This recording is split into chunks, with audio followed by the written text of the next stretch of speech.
George, thank you very much. I think many people find it extraordinary. We're having a debate on having to redefine sex in the Equalities Act, but people will find it even more extraordinary that some speakers have warned us against having this debate in this place, that supposedly people are frightened about having this debate.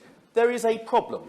That problem has been due to the conflation of sex and gender, and it is this place that rightfully needs to put it right, and it's up to us as parliamentarians to speak out. And as the opening speaker said, openly, fearlessly, respectfully, and I hope also without fear of being cancelled, without fear of appearing in an Oxfam cartoon, or without fear of being described as weaponising this important subject.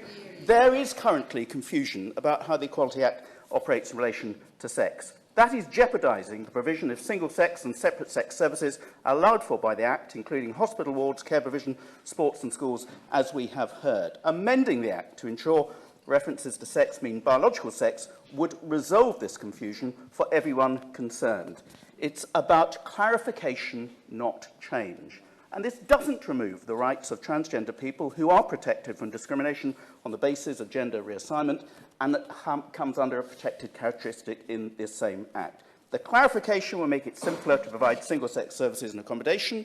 It will provide clarity for single-sex associations, including charities, women's refuges, sports associations. It will also provide clarity to schools, which is increasingly becoming an issue. And all of this can be done using Section 23 of the GRA without the need for new primary legislation. So I support the first petition, Sir George, to make the Equality Act clearer for several reasons. And I echo what other members have said, but I want to talk about one particular application of the Act, and that's to allow clear and fair women's sport and to ensure that it gets the support that it needs. It's just over a decade now since London hosted the world's greatest sporting spectacle, the Olympics, and Team GB did us proud. But since then, one sport after another has allowed male-born athletes who later identify as women to compete as women.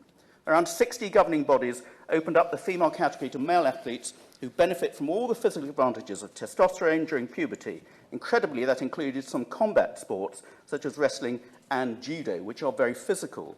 The entire purpose of competitive women's sport is to allow girls and women to compete fairly, like against like, to recognise and reward female excellence. That's why we have separate Paralympic Games and separate categories within that to reflect the abilities of certain people. We also don't hear much about transgender men competing in male sport.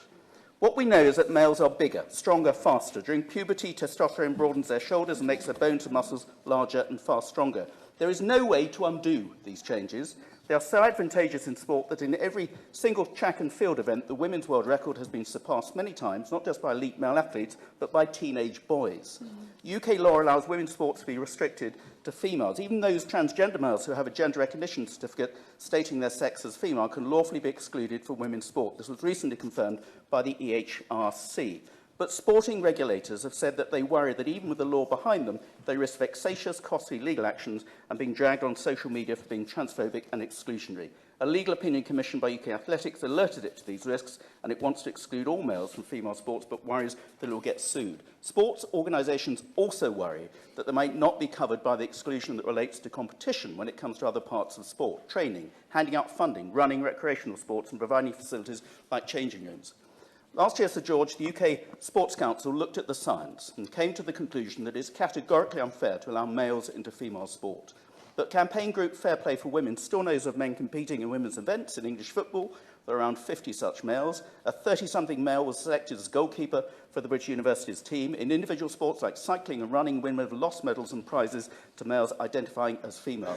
This isn't just an issue for elite sports. It's an issue even at the junior level. Parents worry that their daughters will get injured on the field playing with bigger, stronger, heavier boys who identify as girls. Faced with such unfairness and risk, women and girls vote with their feet. A measure that's described as inclusive actually means that girls and women are excluded from their own competition.